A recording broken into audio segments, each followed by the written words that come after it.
और दूसरी तरफ हम उस कबाड़ वाले की दुकान पर पहुंचे जहां से वो सेकंड हैंड लैपटॉप खरीदा गया था। सर यही वो दुकान है जहां से मैंने लैपटॉप खरीदा था।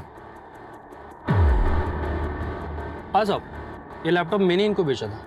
लेकिन बात क्या है साहब? ये लैपटॉप जो तुमने इनको बेचा, इस लैपटॉप में हमें ये सीडी मिली थी। किसकी है ये? सीडी? सीडी के बारे में तो कुछ नहीं जानता साहब, लेकिन ये लैपटॉप मैंने कबाड़ में खरीदा था। किससे खरीदा था? साहब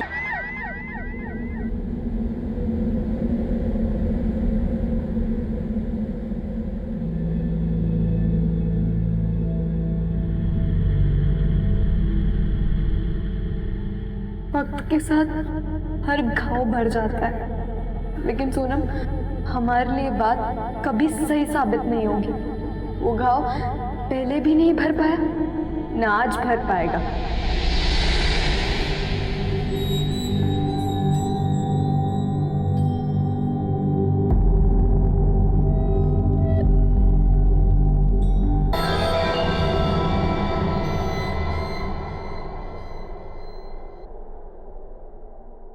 Happy birthday to you. Happy birthday, dear Sonam. Happy birthday to you. देखा, मैंने तुम्हारा एक भी बर्थडे मिस नहीं किया। और अब इस बार का बर्थडे तो स्पेशल वाला बर्थडे है, क्योंकि अब हम एडल्ट हो गए हैं। We are 18 now.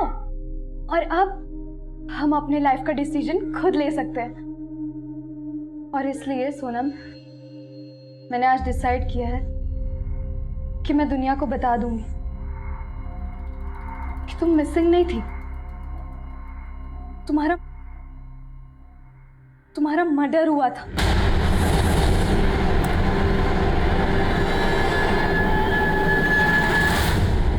कौन है लड़की और किस सोनम की बात कर रही है जिसके मर्डर होने की बात बोल रही है? सर मैं ना तो इस लड़की को जानता हूँ ना ही किसी सोनम को। मुझे तो बस ये सीडी मिली थी इस लैपटॉप में जो कल ही सेकंड हैंड खरीदा था मैंने। कहाँ से खरीदा था? सर एक कबाड़ वाले से। एक्चुअली कल मैं इंदरपुरम मार्केट में था और वहीं कबाड़ वाले के पास ये लैपटॉप देखा था मैंने। ये लीजिए सर, लैपटॉप का चार्जर नहीं था उसके पास, लेकिन कंडीशन देखकर ये लैपटॉप उस कबाड़ वाले से खरीद लिया मैंने। दरअसल मेरे पास घर में पुराने लैपटॉप का चार्जर पड़ा था जो इसमें लग गया सर। लैपटॉप बिल्कुल चालू कंडीशन में था, लेकिन उसकी सीडी ड्राइव में एक सीडी थी। सर जैसे ही सीडी प्ले की उसमें इस लड़की की फुटेज मिली। मुझे लगा कि आपको सब आके बता देना चाहिए। बिल्कुल सही किया तुमने। Confessions of murder. I know तुम मुझे ब्लेम करती हो कि मैंने अब तक ये सच छुपाए रखा, लेकिन तब ये बात किसी को बताना मेरे लिए बहुत मुश्किल था। मैं बहुत डरी हुई थी सोनम, लेकिन अब मैं तुम्हें इंसाफ दिलवाऊंगी।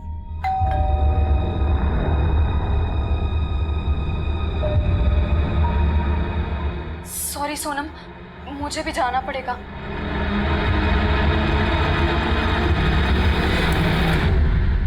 तरुण प्लीज थोड़ी देर बाहर वेट करो। या श्योर सर। Thank you. क्या लगता है तुम लोगों को इस रिकॉर्डिंग में कुछ सच्चाई है? सर ऐसे देखने से तो ये लड़की नॉर्मल लग रही है, लेकिन जिस तरह से इसने कैमरे के सामने आके अपने सामने एक लड़की को एज्यूम किया है वो मुझे नॉर्मल नहीं लग रहा है। अभिषेक सर क्या पता ये लड़की ऐसे कैमरे के सामने आके किसी ड्रामे वगैरह की रिहर्सल कर रही हो। अभिषेक, अगर ये लड़की वाकई में कोई ड्रामा कर रही थी तो परफॉर्मेंस बहुत रियल थी सर। हो सकता है ये सब रियली हो, क्योंकि जब डोरबेल बजी तो ये लड़की बाहर की तरफ गई और बाहर की तरफ से वापस आकर इसने सोनम को ही एड्रेस किया। सॉरी सोनम, मुझे भी जाना पड़ेगा। ये जो डोरबेल वाला पार्ट है ना, मुझे बिल्कुल ड्रामा नहीं लग रहा है। हमें इस लड़की और इसकी दोस्त सोनम के बारे में सच्चाई पता करनी होगी, क्योंकि अगर इसमें सच्चाई है तो मामला मर्डर का बनता है।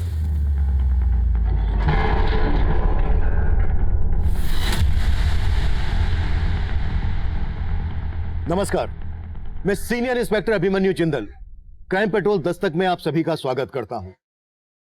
आज जो केस मैं आप लोगों के सामने रखने जा रहा हूं, ये केस जब हमारे पास आया तब हमें इस बात का बिल्कुल भी अंदाजा नहीं था कि वाकई में कोई मर्डर केस है या फिर ये हमारा वक्त जाया करने वाला है।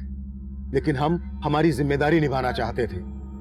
हमारी सबसे बड़ी मुश्किल ये थी कि हमें उस लड़की के बारे में कुछ भी पता नहीं था जो सीडी की फुटेज में किसी सोनम नाम की लड़की के मर्डर होने का दावा कर रही थी, और वो किस सोनम की बात कर रही थी हम ये भी नहीं जानते थे। उस लैपटॉप का आईपी एड्रेस पता करने के बाद भी हमें कुछ हासिल नहीं हुआ और ना ही उस लैपटॉप पर कोई बारकोड था जिससे हम उस लैपटॉप के ओरिजिनल बायर तक पहुंच पाते। अब हमें एक लंबा रास्ता अपनाना था। एक तरफ हम के डेटाबेस से उन सभी सोनम का डेटा निकाल रहे थे जो अब तक गायब थी, और दूसरी तरफ हम उस कबाड़ वाले की दुकान पर पहुंचे जहां से वो सेकंड हैंड लैपटॉप खरीदा गया था। सर यही वो दुकान है जहाँ से मैंने लैपटॉप खरीदा था। हाँ साहब, ये लैपटॉप मैंने इनको बेचा था। लेकिन बात क्या है साहब? ये लैपटॉप जो तुमने इनको बेचा, इस लैपटॉप में हमें ये सीडी मिली थी। किसकी है ये? सीडी? सीडी के बारे में तो कुछ नहीं जानता साहब, लेकिन ये लैपटॉप मैंने कबाड़ में खरीदा था। किससे खरीदा था? साहब मेरे आसपास के मोहल्ले में बहुत सारे कबाड़ वाले, वो घर घर जाके कबाड़ खरीदते और वही माल मुझे बेचते हैं। ऐसे कितने लोग हैं जो तुम्हें ये रद्दी कबाड़ का सामान बेचते हैं? यही कोई 10-12 से ज़्यादा होंगे साहब। मैं उन लोग से बात करके आपको बताता हूँ ये लैपटॉप मेरे पास कौन लेके आया और कहाँ से लेके आया। इस लैपटॉप में हमें ये सीडी मिली। हो सकता है इस लैपटॉप के साथ किसी ने सीडी भी बेची हो सकता है साहब। ऐसी पुरानी सीडीज में मैं खरीदता हूँ साहब, और ऐसी बहुत सारी सीडीज मेरे पास कबाड़ में भी है, चाहे तो आपको दिखा देता हूँ।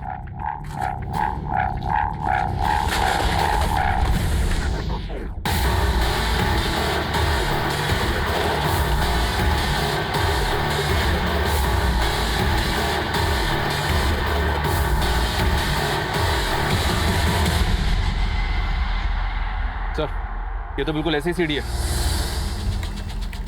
कन्फेशंस ऑफ मर्डर 2 बिल्कुल सेम सीडी है। मनीष, मुझे जल्द से जल्द वो रद्दी कबाड़ वाला चाहिए जिसने ये लैपटॉप और सीडीज को बेचा। Okay sir. पांडे, देखो ऐसी कोई और भी सीडी मिलती है क्या? सर यहाँ तो इतनी सारी मिसिंग सोनम है, हमें कौन सी सोनम चाहिए? शुक्ला, ये सब तो मालूम नहीं। फिलहाल एक काम करो, जितनी भी मिसिंग सोनम है सबके रिकॉर्ड निकालो। सर ये सोनम का चक्कर ना मुझे बड़ा घन चक्कर लग रहा है। आपको याद है जब नोटबंदी हुई थी तब भी एक सोनम ऐसी फेमस हुई थी, वो सोनम जो बेवफा थी, जिसका नाम सबकी जुबान पे था, लेकिन वो कौन है किसी को मालूम ही नहीं था। सर कहिए वही सोनम तो नहीं? Shukla, sorry sir.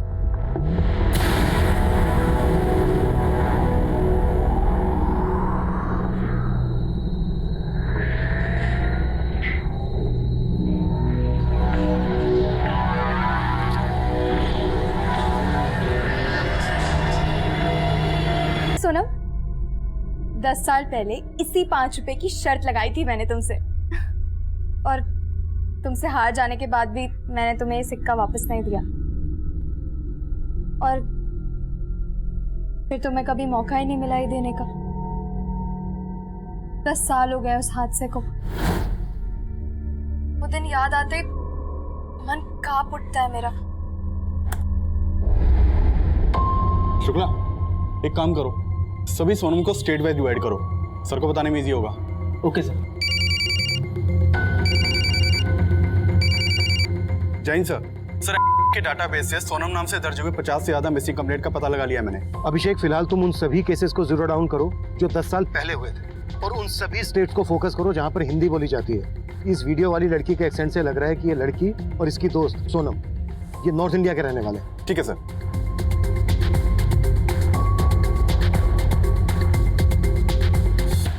मैं अभी तक नहीं उभर।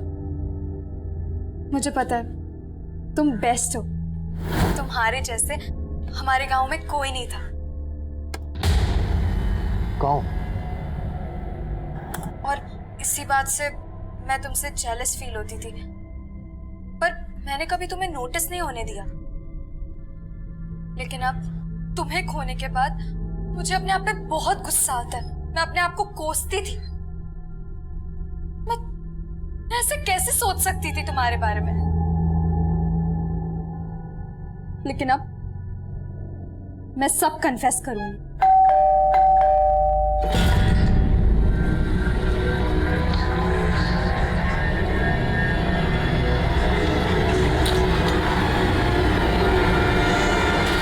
अरे दीदी, आप फिल्म बना रहे हो मेरा? अरे नहीं नहीं, तुम आओ ना अंदर, मुझे ना चाय बना के दे दो।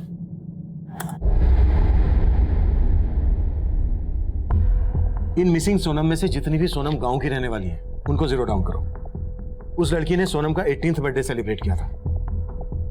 आज से 10 साल पहले सोनम की उम्र 8 साल की रही होगी। 8 साल की सोनम गांव के रहने वाली है। मैं चेक करता हूँ सर। मनीष, सर उस लड़की ने अपनी पहली सीडी में बोला है कि सोनम का मर्डर हुआ था, और दूसरी सीडी में जो उसने बोला है वो बात हमें सोचने पर मजबूर करती है। कम। मैं तुमसे जेलस फील होती थी, पर मैंने कभी तुम्हें नोटिस नहीं होने दिया। लेकिन अब मैं सब कन्फेस करूंगी। सीडी पर लिखा है कन्फेशन ऑफ मर्डर, और यहाँ पर ये लड़की खुद कन्फेस करने की बात कर रही है। मतलब सर आप कहना चाहते हैं कहीं इसी लड़की ने सोनम को? यस। इस वीडियो में इस लड़की की उम्र 17-18 साल से ज्यादा की नहीं लग रही है। मतलब जब सोनम मिसिंग हुई तो ये लड़की लगभग 7-8 साल की रही है। लेकिन सोचने वाली बात यह है कि इस उम्र में हमें इस लड़की को अच्छे से समझना होगा। मनीष, वो दूसरे कबाड़ी वाले का पता चला जिसने वो लैपटॉप उस कबाड़ी की दुकान पे बेचा था? जी हाँ सर, उसका पता चल गया। शामू से लेकर आ रहे हैं। गुड, आते ही मेरे पास भेजो। सर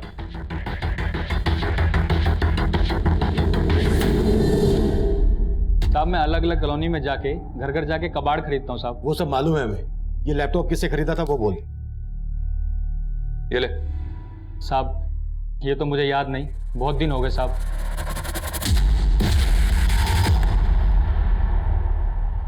इस लड़की से खरीदा था? साहब उसका चेहरा तो याद नहीं, लेकिन हाँ साहब अब ये लैपटॉप मुझे किसी औरत ने ही बेचा था साहब। हाँ रखो, इधर रखो। कबाड़ है। हाँ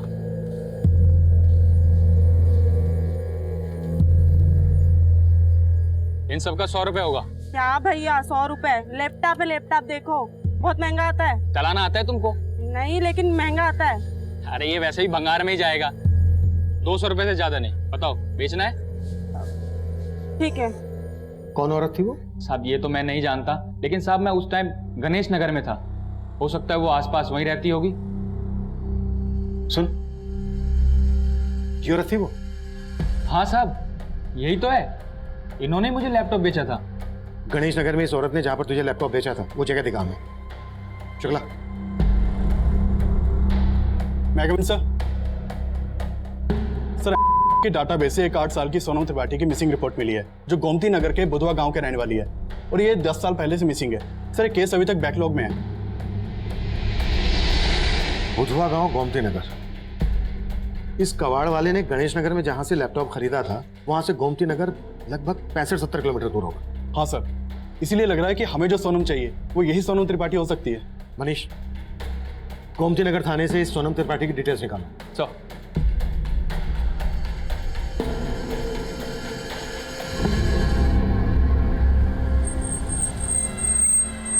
हाँ साहब यही जगह थी। अब मैं इधर से आ रहा था और वो औरत पीछे से ही आई थी, और यहीं पे मैंने लैपटॉप खरीदा था साहब। अब मुझे लगता है साहब आसपास ही रहती होगी। सर सोनम त्रिपाठी जयचंद और शालिनी त्रिपाठी की बेटी थी। सोनम के मिसिंग होने के बाद उसके बारे में कोई लीड नहीं मिली थी, लेकिन सोनम के मिसिंग होने के 6 महीने के बाद उसके पेरेंट्स ने सुसाइड कर लिया था। क्या?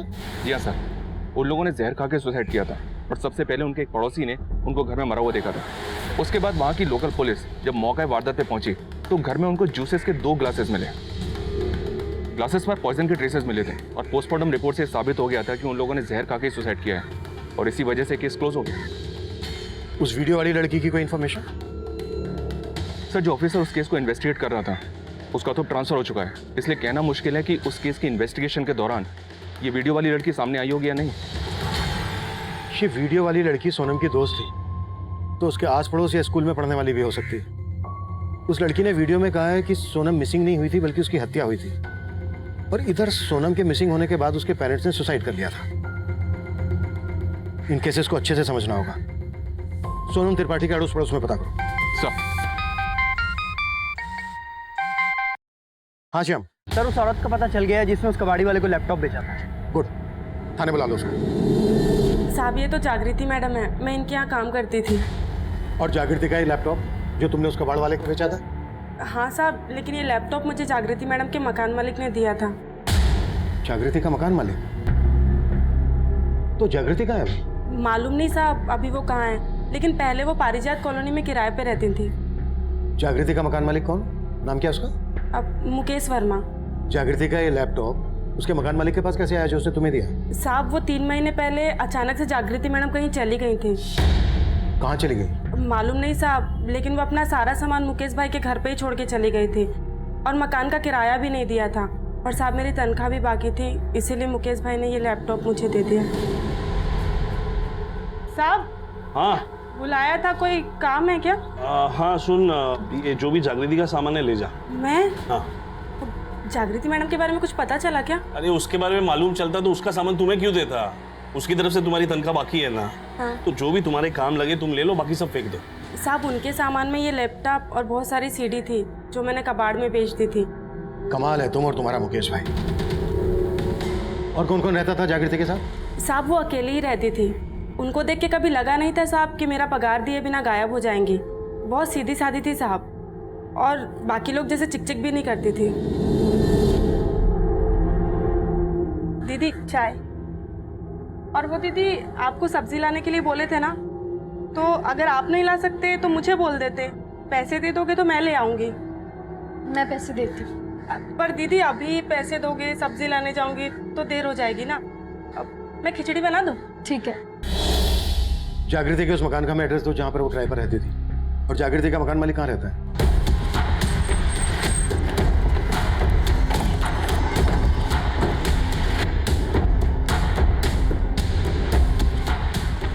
नमस्ते साहब। हम यहाँ सोनम रहती थी, उसके बारे में क्या जानते हो तुम? सोनम अपने माँ बाप की इकलौती बेटी थी और अचानक उसके खो जाने से उसके माँ बाप ये सदमा शायद बर्दाश्त नहीं कर सके और इसीलिए उन्होंने शायद आत्महत्या कर ली। कि सोनम के परिवार में और कौन कौन था? सोनम के पापा के बड़े भाई हैं। सोनम के माँ बाप को देखने के बाद सबसे पहले मैंने उनको ही फ़ोन किया था। हेलो, क्या? फिर कुछ समय पहले सोनम के ताऊ ने ये मकान बेच दिया था। अच्छा, ये जागृति है, सोनम की बचपन की दोस्त। इसे पहचानते हो तुम? नहीं साहब, मुझे नहीं याद आ रहा, और ये तो बड़ी हो गई है साहब, मैं कैसे पहचानूंगा? अच्छा, ये सोनम के ताऊ कहाँ रहते हैं? साहब वो वैशाली में रहते। सर मुझे सच में नहीं पता कि जागृति अचानक से कहाँ गायब हो गई थी, और मुझे ये भी नहीं मालूम कि जागृति इस घर में अकेली रहने वाली थी, जबकि ये घर मैंने जागृति और उसके भाई को दोनों को किराए पे दिया था। जागृति का भाई? हाँ सर, लेकिन जब भी मैं किराया लेने आता था मैंने उस लड़के को अभी देखा नहीं। अंकल ये लीजिए आपका रंग। Thank you. आप कुछ चाय वगैरह लेंगे? नहीं थैंक यू। आपका भाई नजर नहीं आ रहा? अच्छा वो गौतम, वो बाहर गया हुआ है। नाम क्या है जागृति के भाई का? बताया तो गौतम था सर, लेकिन पता नहीं असली या नकली। मतलब ये कि एकदम चालू किस्म का लड़का था सर। इस घर का अग्रीमेंट उसी के नाम पर था, लेकिन जो भी डिटेल्स उसने दिया वो सारी फेक निकली। फेक? हाँ सर उन दोनों को देखकर कभी लगा नहीं कि दोनों ऐसे निकलेंगे। अंकल घर तो काफी अच्छा लगा हमें, लेकिन किराया थोड़ा ज्यादा बोल रहा। अरे बेटा पसंद है तो थोड़ा कम ज्यादा कर लेंगे, उसमें कौन सी बड़ी बात है। वैसे तुम दोनों हो कहाँ से? अजमेर से। अजमेर? हाँ। तो यहाँ फिर गाजियाबाद में कैसे? वो एक्चुअली हम दोनों भाई बहन का यहाँ KMT कॉलेज में एडमिशन हुआ है, तो वो इसी चक्कर में। इतना सब था तो आपने पुलिस को इन्फॉर्म क्यों नहीं किया? सर मैं इस घर के किराए से अपनी होम लोन की EMI भरता हूँ। मुझे लगा कि मैं आपको ये सब बता दूंगा तो कहीं चक्कर लंबा ना हो जाए सर, लेकिन मैंने 2 महीना इंतजार किया था। कब से गायब हैं दोनों बहन भाई? सर 3 महीने पहले जब मैं यहाँ पे किराया लेने आया था तो यहाँ पे ताला लगा हुआ था। जागृति का नंबर था नहीं, तो उसके भाई गौतम को फोन किया मैंने। नमस्ते अंकल। बेटा आज किराया देना था। हाँ तो मेरी बहन घर पे होगी ना, उनसे ले लीजिए। मैं घर के बाहर खड़ा हूँ, यहाँ पर ताला लगा हुआ है। क्या? अंकल मैं आपको 2 मिनट में कॉल बैक करता हूँ, ठीक है? फिर उसने मेरा फ़ोन उठाना भी बंद कर दिया सर, और कुछ दिन बाद उसका फ़ोन बंद आने लगा। फिर मैंने अपने अजमेर के एक रिश्तेदार को उनका अजमेर का एड्रेस दिया, बोला जाकर पता करो, लेकिन सर एड्रेस ही गलत था।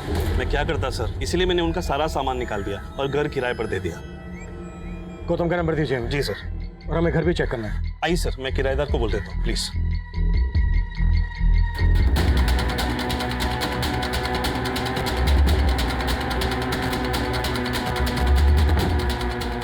अभिषेक,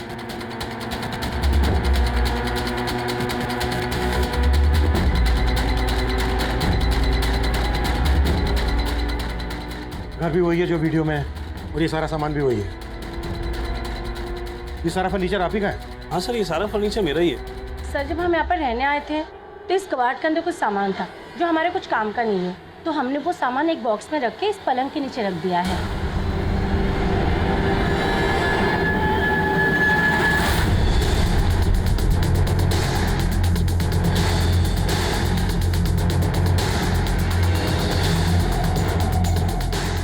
सर ये देखिए, कन्फेशन ऑफ मर्डर। सर ये देखिए, और भी है। Confession of murder 3, 4, 5, 6 4 CD. एक सीडी मिली लैपटॉप में, दूसरी सीडी मिली कबाड़ी के पास, और वैसी ही 4 सीडी है। लेकिन सर जागृति और उसके भाई का फेक एड्रेस देके यहाँ रहने का मामला कोई समझ नहीं आ रहा है। मकान मालिक मुकेश और मेड सविता के बारे में सब कुछ पता करो। हो सकता है ये लोग बहुत कुछ जानते हो लेकिन ये लोग बता नहीं रहे हो। मुकेश ने बताया था कि जागृति और गौतम ने केएमटी कॉलेज में एडमिशन लिया था। केएमटी कॉलेज से भी इनके बारे में पता करो। सर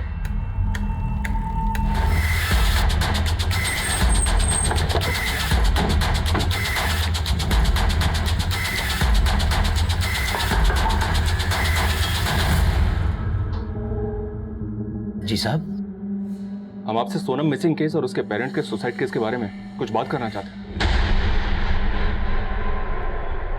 इस लड़की के बारे में मैं कुछ नहीं जानता सर, लेकिन इतने सालों बाद आप ये सब क्यों पूछ रहे हैं? क्योंकि हम सोनम मिसिंग केस दोबारा ओपन कर रहे हैं। क्या सोनम के बारे में आपको कुछ पता चला है क्या? पता तो नहीं चला है, लेकिन हमें ऐसा लग रहा है कि सोनम मिसिंग नहीं हुई थी, बल्कि उसका मर्डर हुआ था। मर्डर? हाँ, हो सकता है सोनम के पेरेंट्स को इस बात का पता हो। क्या उन्होंने आपसे कभी इस बात का जिक्र किया? नहीं सर, वो तो इसी उम्मीद में बैठे थे कि सोनम उन्हें मिल जाए। किसे पता था वो ये सब कर लेंगे। हमारा आकलन ये कह रहा था कि सोनम त्रिपाठी ही वो बच्ची होगी जिसकी हत्या की बात वो लड़की कर रही थी, जिसकी पहचान जागृति के नाम से हुई थी। लेकिन सोनम के परिवार, पड़ोस, रिश्तेदार, स्कूल, कहीं से भी हमें जागृति की बैकग्राउंड की कोई लीड नहीं मिली थी। और सोनम के कातिल का पर्दाफाश करने वाली जागृति 3 महीने से गायब थी।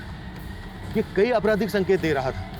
सवाल ये भी था कि क्या जागृति को इसलिए गायब कर दिया गया था क्योंकि वो सोनम के कातिल का पर्दाफाश करने वाली थी, और तब जागृति के सामान में मिली बाकी की सीडीज इस केस को और भी पेचीदा करने वाली थी। सोनम, उसने सिर्फ तुम्हें ही नहीं मारा था, बल्कि मुझे भी अंदर से खत्म कर दिया था। पर मैं तुम्हें ये बात कभी बता नहीं पाई, जबकि मैं जानती थी कि वो हमेशा से तुम्हारा पीछा कर रहा था।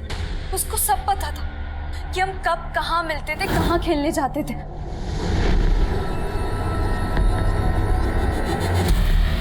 लेकिन उस दिन मैंने तुम्हें वहां अकेला छोड़ दिया। काश मैं तुम्हारे साथ कुछ देर और रुकती। जैसे ही मैं गई थी वो आ गया था और तुम्हें मैंने तुम्हारी चीख सुनी थी। मैं तुम्हारी तरफ भागी थी, लेकिन पता नहीं वो तुम्हें कहाँ ले गया। पर मैं तुम्हें ढूंढती रही। फिर मैंने देखा वो तुम्हारा है।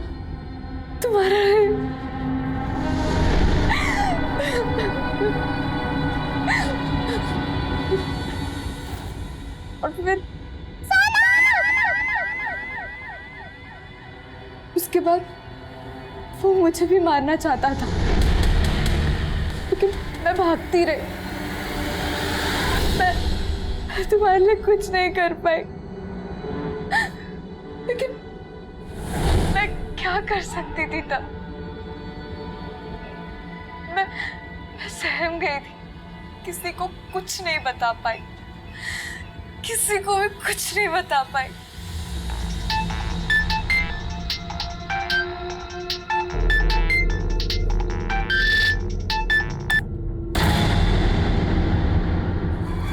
मेट सविता और मकान मालिक मुकेश ने कहा था कि जागृति के पास कोई मोबाइल फोन नहीं था, लेकिन इस वीडियो में तो इसके पास मोबाइल फोन दिख रहा है।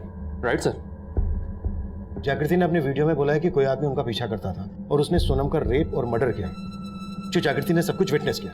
सर, मैं गोमती नगर थाने के रिकॉर्ड चेक कर रहा था तो एक बहुत ही स्ट्रेंज बात मेरे सामने आई, और वो ये कि सोनम के मिसिंग होने के बाद से 8 और बच्चियों की मिसिंग रिपोर्ट दर्ज हुई थी वहाँ पे, और उनके बारे में अभी तक कुछ पता नहीं चला है। इसका मतलब पिछले 10 सालों में सोनम सहित गोमती नगर से 9 बच्चियां मिसिंग हैं। कहीं ऐसा तो नहीं है कि हम बहुत बड़े क्राइम की तरफ बढ़ रहे हैं? जागृति ने अपने वीडियो में कहा है कि जो आदमी उनका पीछा करता था उसने सोनम का रेप और मर्डर करके उसे किसी तालाब में फेंक दिया था। पता करो बुधवा गांव गोमती नगर के आसपास जितने भी तालाब हैं, पिछले 10 सालों में वहां पर कोई लाश मिली है क्या? Okay sir.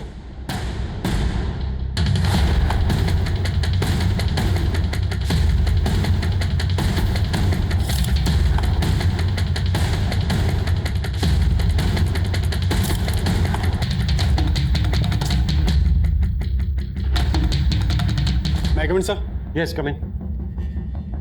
सर इसका नाम गौतम है, केएमटी कॉलेज में पढ़ता है। सर जागृति भी केएमटी कॉलेज में ही पढ़ती थी, लेकिन पिछले 3 महीने से कॉलेज नहीं गई। सर एक स्ट्रेंज बात पता चली है, गौतम का सरनेम खन्ना है जबकि जागृति का शर्मा।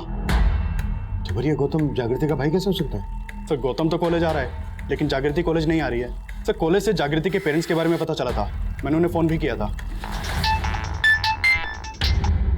हेलो, आप जागृति के फादर बात कर रहे हैं? जी बोल रहा हूँ, आप कौन? जी मैं गाजियाबाद थाने से बात कर रहा हूँ। क्या बता सकते हैं अभी जागृति कहाँ है? सर जागृति तो गाजियाबाद के केएमटी कॉलेज में पढ़ती है। सर जागृति के पेरेंट्स को तो ये मालूम ही नहीं कि वो गाजियाबाद में किराए पे कहाँ रहती है, बल्कि उन्हें तो ये भी पता नहीं है कि वो 3 महीने से गायब है। जागृति के पेरेंट्स कहाँ रहते हैं? सर दिल्ली में। ठीक है, इस गौतम को लेकर आओ और ये 3 सीडी प्ले नहीं हो रही हैं, 4, 5, 6 इनका डेटा रिकवर करवाओ। सर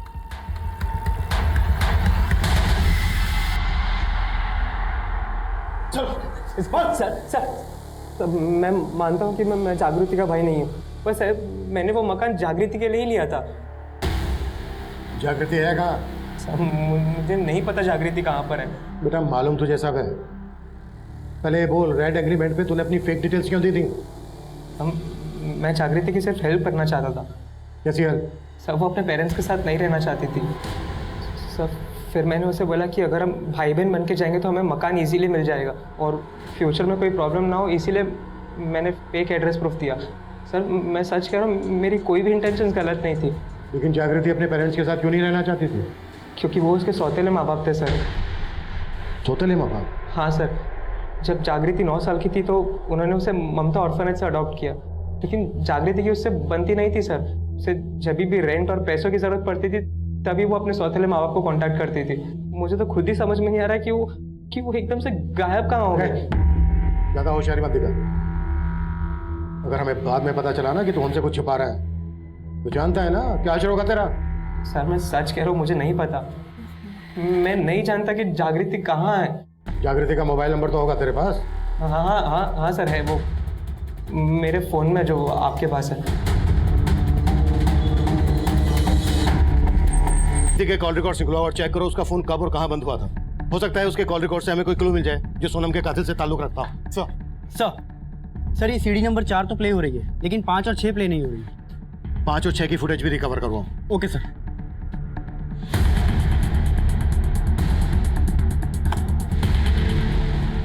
सोनम, तुम्हारे कितने सपने थे। तुम बहुत पढ़ना चाहती थी, तुम यूएसए यूके जैसे बड़े बड़े देशों में घूमना चाहती थी, लेकिन बड़े बड़े देशों का एग्जाम्पल देके तुम सलीम अंकल के बारे में बातें करती थी जिनकी जॉब दुबई में लगी थी और वो तुम्हें चॉकलेट्स देते थे। उनकी चॉकलेट्स तुम मुझसे शेयर करती थी और कहती थी पता है आज सलीम अंकल क्या बोले? क्या बोले? उन्होंने बोला कि वो मुझे अपने साथ दुबई लेके जाएंगे। मैं तभी से तुम्हें खोने से डरती थी, लेकिन मुझे क्या पता था तब तुम मुझसे इतनी दूर चली जाओगी।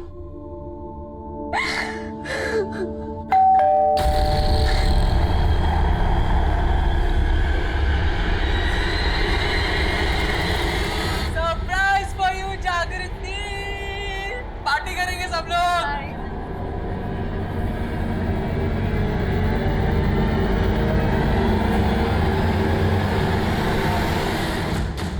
सलीम? हाँ साहब, एक सलीम कुरैशी, उसका परिवार इसी गांव में रहता था। उसका सोनम के घर में भी आना जाना था। सोनम क्या, सलीम सभी बच्चों से बहुत प्यार करता था।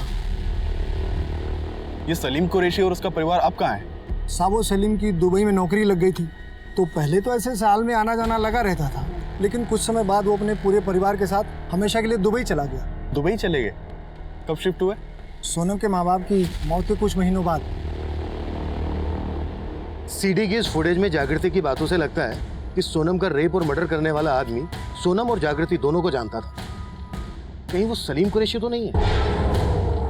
इसी वजह से वो अपनी फैमिली से दुबई भाग गया हो सकता है सर, लेकिन सोनम के जानने वाले जितने भी लोग हमें मिले उनमें से कोई भी ऐसा नहीं मिला जो जागृति के बारे में जानता हो। जागृति के पेरेंट्स बोल रहे थे कि जागृति अनाथ थी, उन्होंने उसे ममता बाल आश्रम से अडॉप्ट किया था। फिर जागृति सोनम की दोस्त कैसे और कहाँ बनी होगी?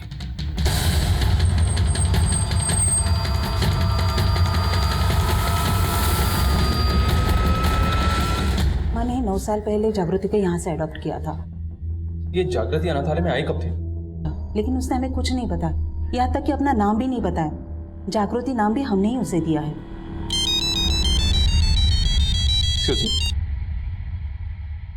Hello, what? मैं भी पहुंचा हूं। हाँ मनीष। सर, जागृति ने उस रिकॉर्डिंग में कहा था कि सोनम को मार के तालाब में फेंक दिया गया था, लेकिन पिछले 10 साल से तालाब के आसपास कोई बॉडी नहीं मिली थी। लेकिन अभी यहाँ गोमती नगर के तालाब के पास धुरिया नाम की एक बच्ची की लाश मिली है, जो कुछ ही दिनों पहले मिसिंग हुई थी। यानी ये 9वीं बच्ची है जो सोनम के बाद मिसिंग हुई थी? जी हाँ सर, और इस बॉडी को देखकर भी ऐसा ही लग रहा है। ये केस भी रेप और मर्डर का, और एक के बाद एक इन बच्चियों को गायब किया। लेकिन लाश धुरिया की ही मिली थी और सोनम का भी रेप और मर्डर हुआ था, ऐसा जागृति उस वीडियो रिकॉर्डिंग में बोल रही है। और वो ये भी बोल रही है कि वो और सोनम उस किलर को जानते थे। जागृति के कॉल रिकॉर्ड्स क्या कहते हैं? सर, जागृति का फोन 3 महीने पहले 5 जून को सीमापुरी में बंद हुआ था। सीमापुरी? सर, सीमापुरी वैशाली से ज्यादा दूर नहीं है, और वैशाली में सोनम का ताऊ रहता है। सोनम का ताऊ? सोनम के गायब होने और उसके पेरेंट्स के सुसाइड करने का सबसे ज्यादा फायदा सोनम के ताऊ का ही हुआ है। हो सकता है सोनम के पेरेंट्स की आत्महत्या उसके ताऊ की कोई साजिश हो। लेकिन सर, हमें सलीम कुरैशी के बारे में भी नहीं भूलना चाहिए, क्योंकि सोनम के पेरेंट्स के डेथ के बाद वो अपनी फैमिली को लेकर दुबई शिफ्ट हो गया था। उसे मालूम चला है कि हर साल वो दुबई से इंडिया आता है। पता करो, जब जब सलीम कुरैशी दुबई से इंडिया आता था उसी दौरान ये बच्चियां गायब हुई हैं क्या? और सोनम के ताऊ की भी कुंडली निकालो। सर, सोनम के ताऊ और उसके दुबई वाले अंकल सलीम कुरैशी पर शक करने की वजह थी, लेकिन ये केस इतना पुराना था कि मौजूदा वक्त में सबूतों के लिए जोड़ तोड़ करना मुश्किल साबित हो रहा था। और हैरान कर देने वाली बात यह भी थी कि जागृति, जो सोनम की बेस्ट फ्रेंड होने का दावा कर रही थी, उसे सोनम से जुड़े लोग नहीं जानते थे। और जागृति को जानने वाले लोग भी सोनम के। आई एम सॉरी सोनम, कल वो गौतम अचानक से अपने दोस्तों को लेकर आ गया, इसलिए मैं तुमसे आगे बात नहीं कर पाई। मुझे नहीं पता था कि वो अचानक से अपने दोस्तों को लेकर आ जाएगा। कल तो उसने मेरा मूड ही खराब कर दिया। सरप्राइज फॉर यू जागृति, व्हाट्स अप? सब पार्टी करेंगे आज। सिर्फ मेरी वजह से तुम यहाँ पे रुकी हुई है। अगर मैं तेरी हेल्प नहीं करता ना, पता नहीं तू कहाँ रुकती। तेरी जो भी है रोक टोक है ना, यहाँ पे नहीं चलेगी, समझी? देख क्या रही है, चल अभी मजे करते, चल आजा। मैं गौतम को मना नहीं कर पाई, मुझे तो उससे और भी नफरत हो गई है। मैंने उसे देखते हुए देखा, मैंने गौतम से क्या हर लड़के से दूरी बना ली थी, लेकिन रोहित सर वो थोड़े डिफरेंट है। रोहित सर? मुझे लगता है रोहित सर मुझसे, लेकिन वो कह नहीं पाते, पर मैं भी उन्हें बहुत पसंद करती हूँ। वो ना बहुत हेल्पफुल है और मुझे भी तो उनकी हेल्प चाहिए ना।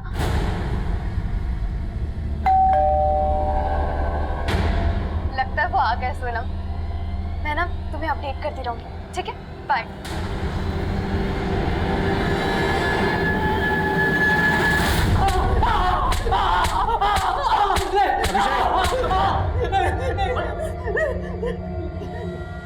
जागृति को तूने गायब किया है ना? हाँ बोल, कहाँ है वो? सर, मुझे नहीं मालूम सर कहाँ है वो। कहीं ऐसा तो नहीं कि तूने उसका मर्डर कर दिया?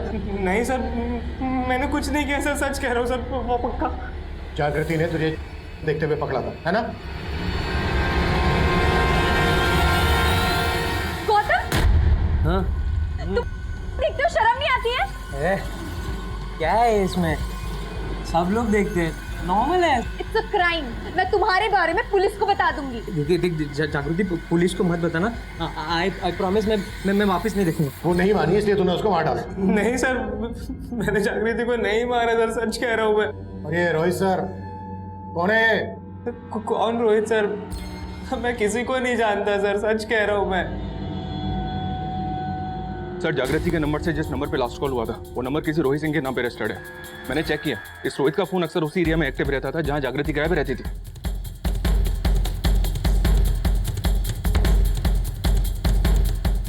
हाँ सर, जागृति मेरी फ्रेंड है।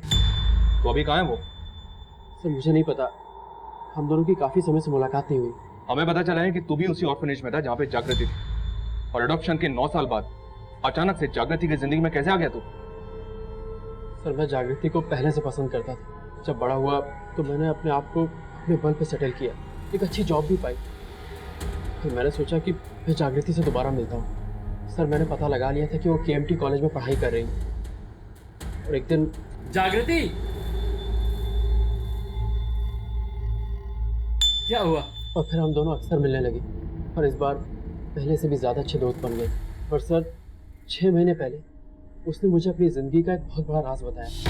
उसने मुझसे कहा कि उसके पेरेंट्स उसके घर के बारे में उसे पता था, वो जानती थी उसके असली माँ बाप कौन है।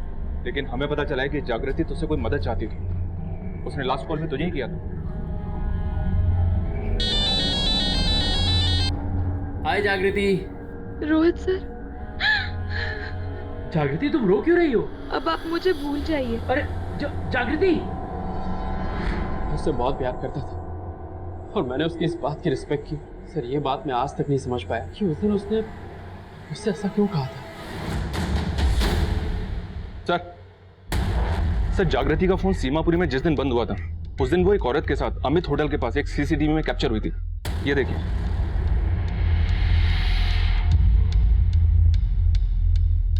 और सर सीमापुरी, सोनम का बुधवा गांव और वो तालाब जहां पे हमें दूरी। हाँ, मिली थी पूरे 10 साल बाद। उस दिन मैं उसे आखिरी बार मिली थी। मैं ऐसी भागी औरत हूँ जिसने अपने बेटे को जीते जी अनाथ बना दिया। जागृति तुम्हारी बेटी है? जागृति नहीं, मेरी बेटी का नाम श्वेता है।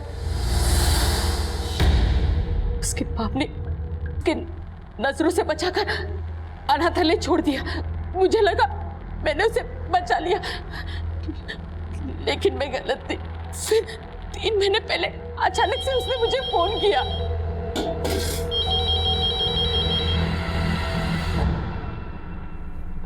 हेलो माँ।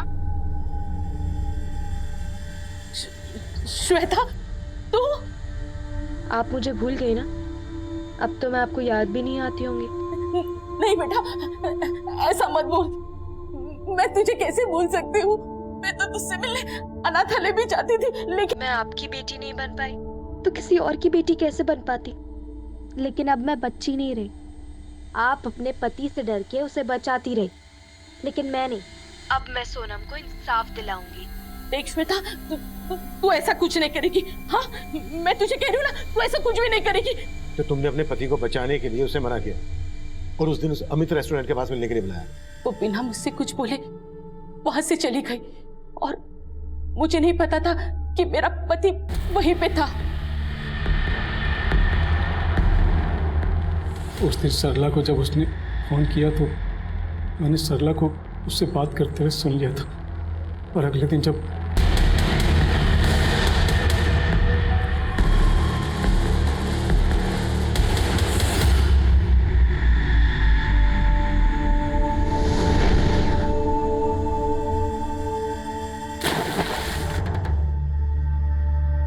श्वेता, खुद को बचाने के लिए मैं श्वेता को मारने ही वाला था। मुझसे पहले ही उसने तालाब में छलांग लगा दी।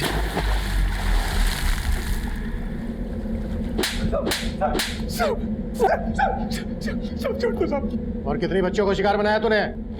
श्वेता उर्फ जागृति का पिता भुवन ही वो सीरियल रेपिस्ट और किलर था जो पिछले कई सालों से कई बच्चियों को अपना शिकार बना रहा था। लेकिन उसका ये अपराध हर रोज उसी के घर में श्वेता उर्फ जागृति की मां को दस्तक दे रहा था। लेकिन हैरान कर देने वाली बात यह है कि उसकी मां ने अपने पति को बचाने के लिए अपनी ही बच्ची को अनाथ कर दिया। 8 साल घर की चारदीवारी में और बाकी के 10 साल मन के अंधेरों में गुजारने के बाद अपने डर से जीतकर श्वेता उर्फ जागृति अपने पिता की सच्चाई दुनिया के सामने लाना चाहती थी। लेकिन अफसोस, उसकी मां ने ही उसका साथ नहीं दिया। अब मैं सीनियर इंस्पेक्टर अभिमन्यु जिंदल आप लोगों से विदा लेता हूं।